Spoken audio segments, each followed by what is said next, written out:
Ladies and gentlemen, I am Carlton D'Souza. This is Million Opinions. And in today's episode, we have Vaishnav Mohan, who is an entrepreneur, a co-founder and project manager at Binary Designs. Thank you, Carlton. Pleasure. So how did your journey begin? How did you get into the entrepreneurial space? So we started around two and a half years back.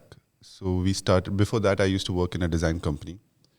So while I was doing my architectural phase and got into the project management side of it, then we had this passion towards designing. So I always like to see how the things are done. So me and my partner, Mr. Haroon also, we thought why don't we start something and let's see how it works. So 2.5 years we started our company as a design company initially. We didn't have any fit out or any execution side of it. So we just wanted to see how it works. And that kind of helped us. And because we were there in the market, people knew us. And our design says most of our work. So that is what helped us, get into the field. Can you explain it in a way that you're explaining to a fifth grader? Our forte is just interior design and execution. So when it comes to interior design, so we have a blend of both, the aesthetics and the functionality side.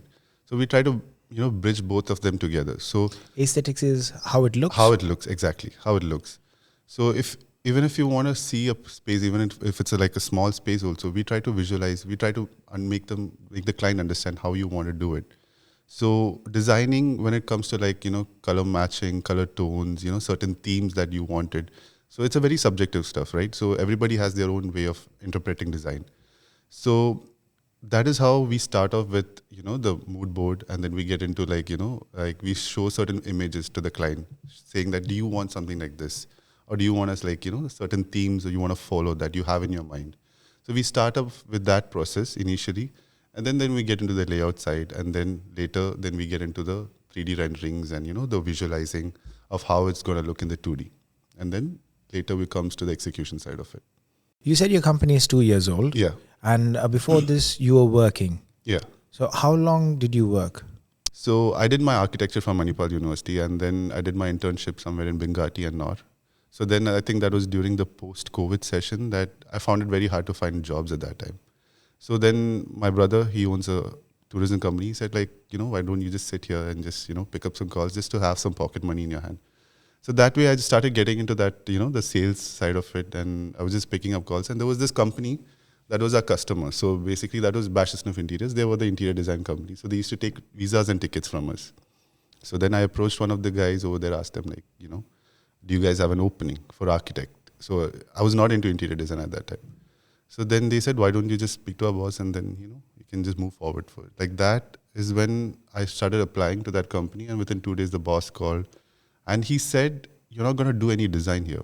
You're basically getting into the project management side of it. If you're okay with that, just do it. So I had no clue about what it is, what is project management, what is interior design itself. Because for me, architecture is drawing, building and stuff like that. So I said why not take it up as a challenge? And then I got into it. And one of the few projects was that car showroom for a billionaire and stuff the supercars and stuff. So that kind of excited me a lot.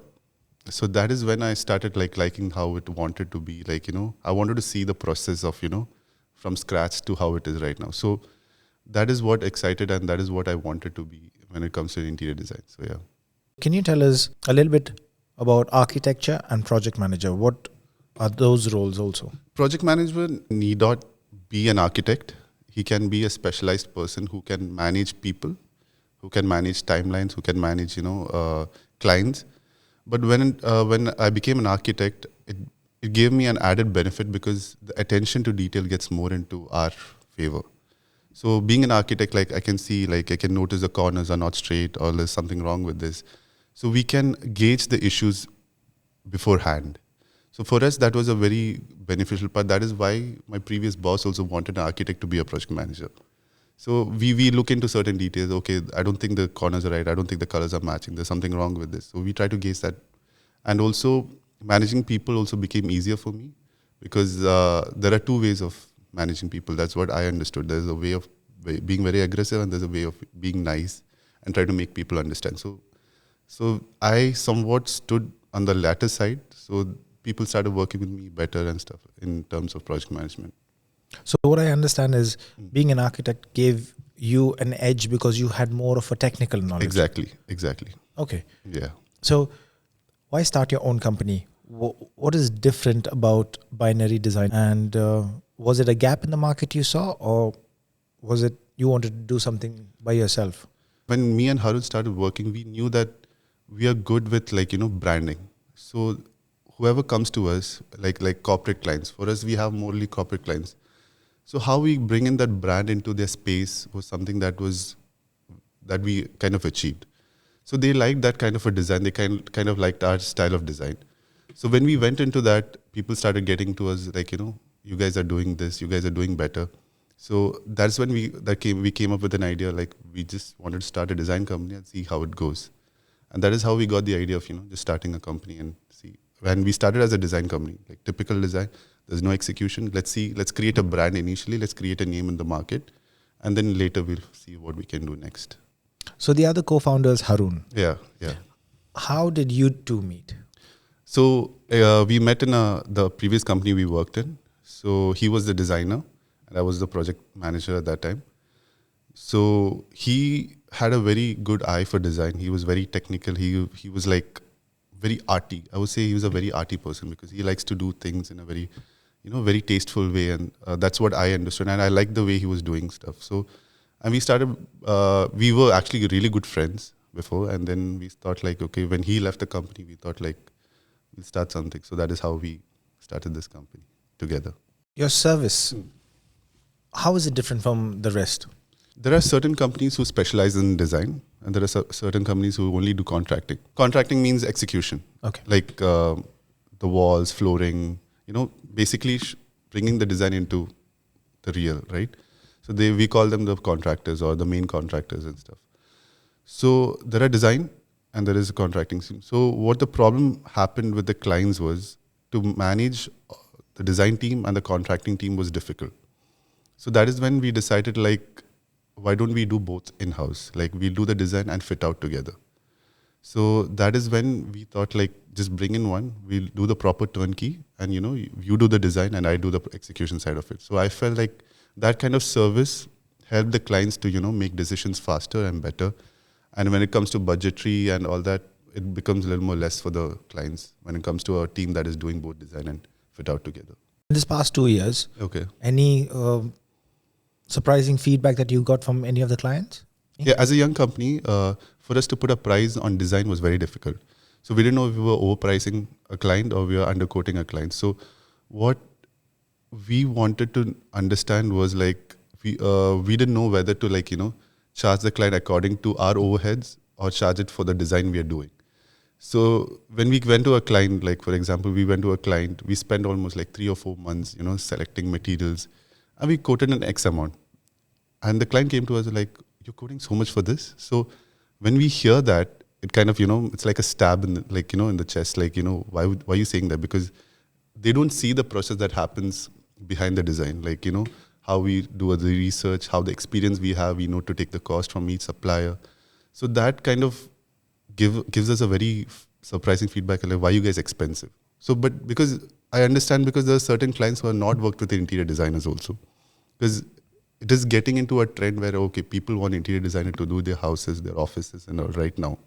So, but in the back in those days, they were like, I'll do it by myself. But now when it comes to that phase, people are finding it difficult to pay the interior designers a premium to do their design. Any positive ones? There was this company which was in a warehouse, complete warehouse, shut down. They had their office, they had their cargo, everything in a small warehouse in Dera. So they bought a land somewhere else in Umramul and they built a facility there. So the people over there have this mindset of, we eat food together, we do everything together. So since we have done certain offices, we know how the workplace, the psychology works. So what we did was we separated the pantry and we gave them a breakout area. So a breakout area was a new term for them. And then we gave them a separate meeting room and separate offices, open offices. So at that time, they had this thing called like, okay, a manager means closed office. But we removed all that. We gave them big tables, but open offices to make it more airy. And when they started, first initially they were very skeptical about it. They're like, why are you doing all this? But the client was like onto it, like, I need something new.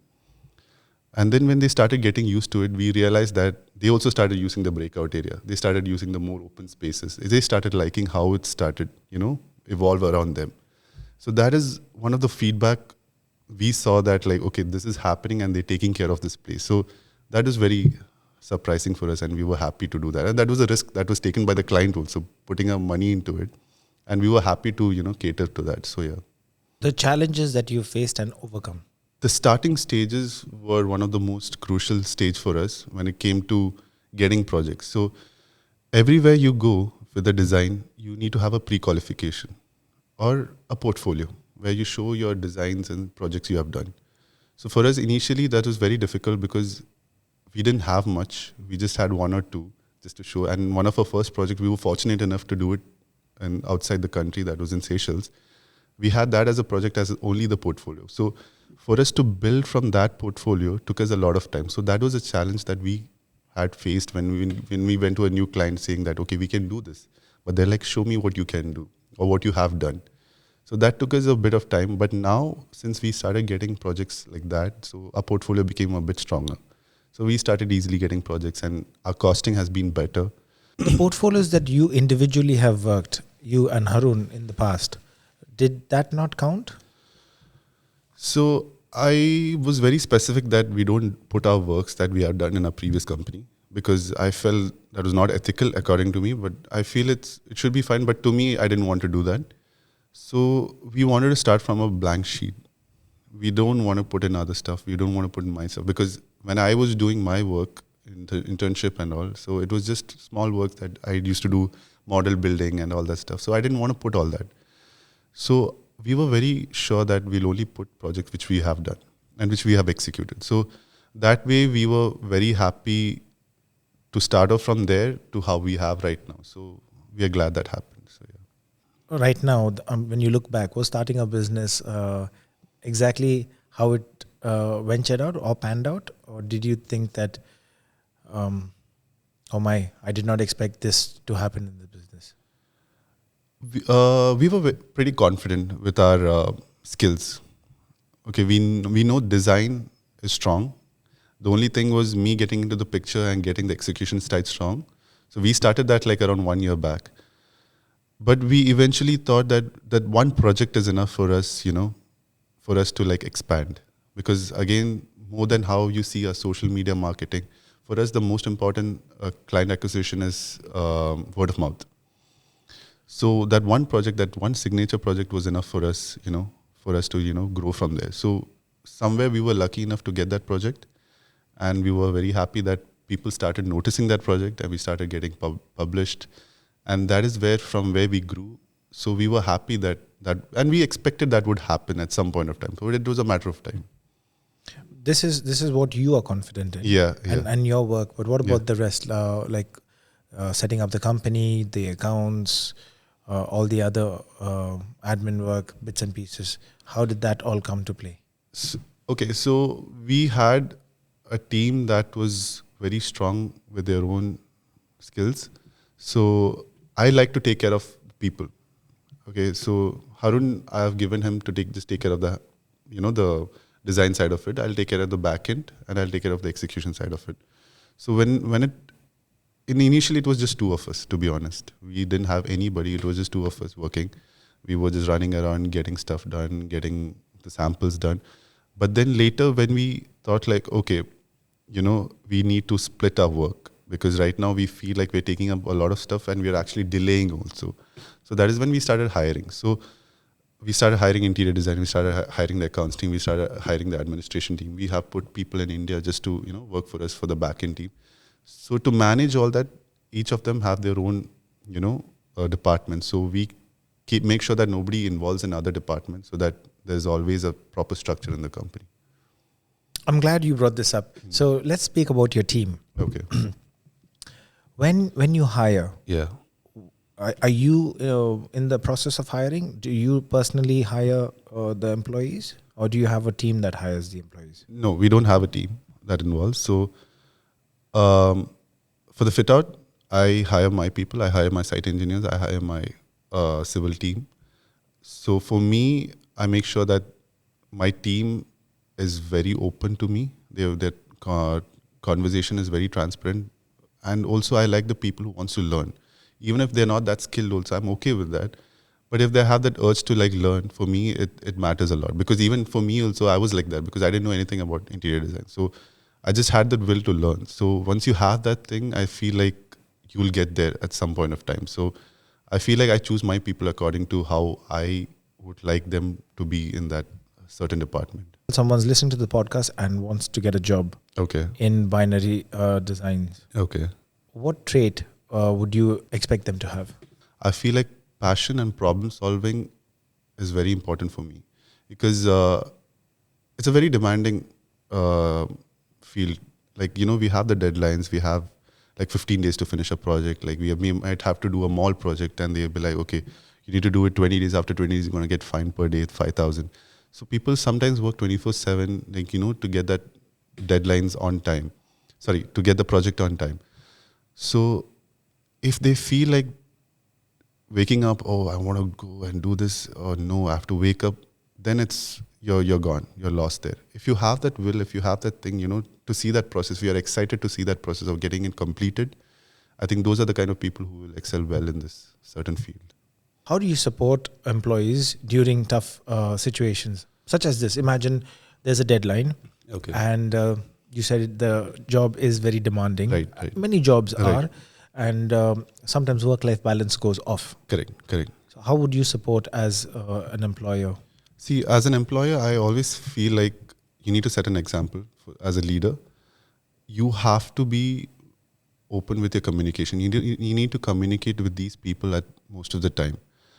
And when you feel like the communication is right and they are being like talking to you about like things happening on site, and sometimes, the visits on site also makes a lot of difference. So when a decision maker just sits at home and does nothing and leave it to their site engineers or site supervisors, they tend to be like, okay, they don't care. They're sitting in the AC office. They don't know what they're doing. We are struggling here. But sometimes these visits, sitting with them, talking to them and helping them solve out their issues also helps a lot in their morale. Their issues as in work? Like work related, to be honest. When it comes to their work-life balance also, when these period happens, so like let's say 20 days you do a project, they're working day and night, we always give them like, rest for another 10, 15 days. It's okay. Don't come to the office. Don't come to the site. Take your time. Once you're fresh, come back. So we tell people like just to take a break. Once you have that certain period of time where you need to be very demanding in time, so we let them go. So it's okay for them. So that they create a balance in their life. So we help them out in that way. Work from home, is that possible? Yeah, not for my department, for design department, yes. So we have set a people of 3 people in India. So they're interior designers, and then now we're going to hire a graphic designer as well. So they do the work from home. One is in Rajasthan and one is in Kerala. So they constant communication in the morning meetings and evening meetings are very important once you do work from home, because you need to keep track of what they do. I'm not saying that they might be like lazy or something, but you should always know, and they should always feel that pressure also, because staying in another country and working there, and we are here, and because we are client facing as well. So sometimes they need to feel that pressure. So we sometimes put them in the meetings to understand like what the clients are demanding. So they know the pressure as well. So what are your plans for the next 5 years? We are planning to start a production facility at least by the end of this year, starting by the next year. So at least by 10, 15 people, we want to start a carpentry. So we wanted to start with joinery, furniture building, wall claddings, just for our company, so that we get to, take control of the quality and timeline. So that is what we are looking for in the next 5 years. What was the biggest mistake that you've made, and how did you overcome it? We got a very big project last year. So what happened was our whole focus was on that project for 3 months. So what we didn't realize is that after this project, what are we going to do? So there were inquiries that was coming, but we didn't take it very seriously. But because we wanted our full focus, that we wanted to finish this project in the best way possible. So then what happened was, once this project was over, we didn't have another project to start off with. So what I would say to anybody is, if you have a project, you should make sure that by the end of this project, you have another project that is starting. So you need to have the conversation starting for the next project. The budget, the BOQ, everything needs to be signed by the end of the first project you're finishing. So then you keep having those, the timelines where you finish this, you start next. So you don't have a problem with the cash flow as well. So that is something that has affected us. And now we are learning from that, trying to, be very aggressive about taking more and more projects at the same time. Any upcoming projects that you're excited about? We are finishing an Airbnb in Marina. Very nice, very cute. We are very happy because we wanted to finish it in 15 days, but there was some issues and we finished it around in 20 days. And we have another branding agency which we are doing. But again, that is in the design stage because once they confirm the budget and be okay. But it's a very exciting, very cute. It's in the Fish Harbour in Jumeirah. The view is beautiful. The people are beautiful. The client is also very nice. So we are very excited about that project as well. So once that is up, we'll let you know for sure. How do you balance your personal life? For me, I find my meditative state in my work because I love to be on site. Even just going there and sitting, you can ask my site engineers also. I love just sitting there, talking to those people, letting them work, see how it is done. So when it comes to my other side of my life, then comes to my health side. So I like to, whatever it is, my 4 to 5 is my gym. I do not ask anybody to call me, arrange a meeting during that time because I keep that for myself. But rest of that, for me, it is okay for me to go there, just to go simply sit there and, talk to them. Be at least, and also it's very nice to be on the night shift for these people because that is the time where they tend to lack. They try to relax and stuff. So when you go there, they know, okay, he's here. Okay, let's do something. You buy them food, you sit with them, talk to them. So I feel like I like that kind of a balance in my life. So this is what I do usually. Do you think after marriage things will change? Probably, yeah. So being unmarried is also one factor that allows me to do this. But yeah, once that is done, I feel like I need to find a way to, balance my life over there also. Do you have any productivity hacks? Yeah. Be a morning person. From 8 to 9, you make the people come on site at 8 o'clock. And when they do that work from 8 to at least 11 o'clock, you find them that they're the most productive at that time. You get most of your things done in the morning. Certain times you need to work in the night also but the productivity, how they work slow in the night and how they work fast in the morning. So I feel like if you're a morning person, most of your productivity is sorted. But there are certain people who tend to okay, there's a design team which I know. Like even Haroon also, they like to work in the night because they feel nobody's bothering you. That is a creative side of it. But when it comes to the execution side, I feel like you need to be a morning person. Your role models and any inspiration that you have? I would say there are few. One of them is A.R. Rahman. But I'll tell you a reason why I said that. So in my way of understanding, okay, he has created something that has put in my mind for a very long time. So let's say he started off with his songs from Roja. It's still playing in our mind. It's still new to us. So that same way, I like to keep our design also in a way that 10 years down the lane or 20 years down the lane, it should not feel like it's it's repetitive or it's boring. It has to feel new. So that kind of ideology or that kind of attention to detail is something that I feel like we need to have. Because right now I feel like there are a lot of design which are sticking to the trends. That is good for that period of time. Like let's say the color of this year is mocha. Okay, so that is going to be throughout this year. But after this year, that color is going to stay old. So what happens when people spend millions of monies, just to get the interiors done and they do this kind of a trend and next year the trend is done. So something I feel like it's longer lasting that always makes you feel like you came into a place, and that always helps me I try to put those kind of thoughts into the design team. Let's get this done in this way. Any books you would recommend? I'm not a reader. Or podcast? The funny part is I don't listen to any podcast related to my field. Okay, so it's always, I have this. It doesn't have to be your field. Yeah. Something that inspires you. Yeah. So for me, I always listen to the most random podcast, or it could be something that is very related to movies. I'm a movie buff. I could say I love to watch movies. I love to listen to music, different type of music. So my, like you said, the work-life balance, the other life for me is related to movies or music or So I love listening to like these 2 hours or 3 hours. I like this Nikhil, his name is Nikhil Kamal. So what was the entrepreneur from India? Yes, Nikhil Kamath. Yes, Nikhil his Kamath. podcast. Yeah, Right? yeah. I listen to him a lot. I listen to the one with Ranbir Kapoor, the one with the influencers.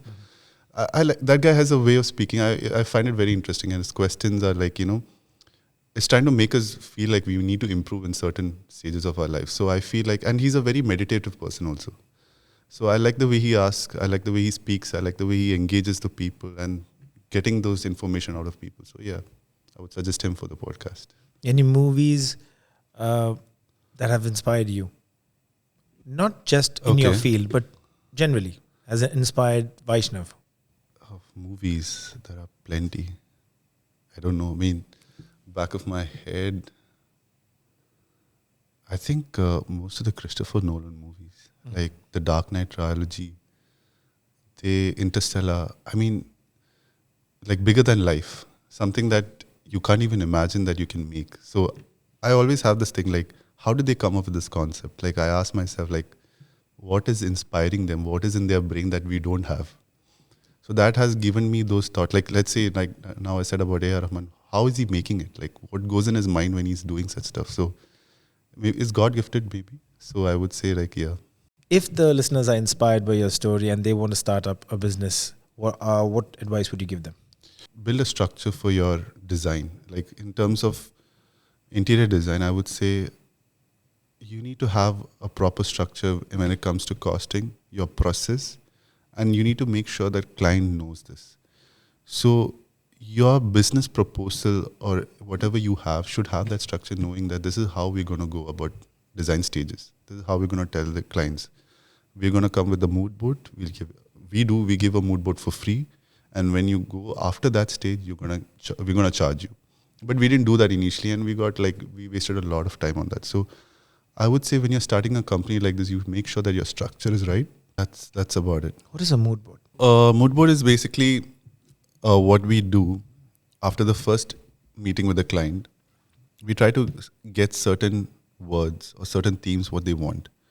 So let's say you want to do an office. You have found somewhere, you looked at some places, you like those kind of spaces, the colors, the themes, or certain concepts. So what we try to do is we understand from the first meeting, we note down those points. And what we do is we create a board with reference images. And these are reference images which are actually there, done and finished. And so we take them from internet, we post them, put it together like an option. Let's say I like this kind of detail in certain areas. And I put an image of that reference which I saw. And I put together a board. So when we show it to the client tries to visualize it. So then they're like, oh, I like this theme. So what we do is we take that mood board and we take that concept and we start to reflect that in our design. So nowadays there's a way that I would say in technology also, we started to use Midjourney. So Midjourney is an artificial intelligent software that we use.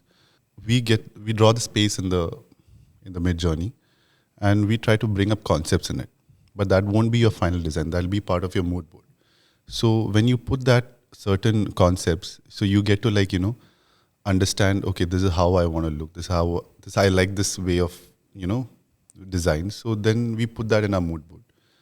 And then this gets even better and better. And then later we then develop into the actual 3D visuals. So that is a different way of designing. So yeah. 3 annoying habits of customers. Changes. Okay, we are okay to do changes up to 3 times, and it's there in our contract. But then clients get very, it gets very annoying when there are a lot of decision makers involved. So if it's just one-on-one person, you are the decision maker, you come, you collectively take a decision and you come to us and you tell us that is fine. But then when there are 3 other people sitting on the table discussing about this, it gets very confusing because it's a very subjective thing, because they might not like what you say, or they might like what you are doing, but it gets very difficult at a certain point of time. So what we do is we always tell the client, please, one-on-one, you make the decision and we'll come up with you 3 changes. We are okay with that. So that is one of the most annoying thing. Then I would say not valuing quality and service. Because I feel like we charge a premium for quality and service. because whoever clients we have has always come to us as of now, touch wood. So what we prefer there is like we give them the quality and service, and we tell them like this is our rate and we provide this. If you work with us, you will get to know. So some people don't want to get into that. So what happens is they're like, your guys are expensive. So I would say like always try to put in money for quality and service. Then I would say the third one would be basically not getting our taste, because we have a taste for design. So when we brand ourselves, we're very minimalistic, but yet we are a little bit sophisticated in certain way. We like clean, neat. But there are certain clients who wants it like, over the top. We are okay with that, but we might not be good at that. We would say like we are more of better when we are doing a certain way of designing. And that would help you in a certain way when it comes to like functionality. Because when you do over the top, there are certain things you might have to compromise. Like you might have to compromise on the aesthetics, you might have to compromise on the functionality. But we always blend both the bridges together. So we want to like, make sure that both are done. But certain clients will like, okay, no, you guys need to change this. So it gets a little bit annoying at that point of time.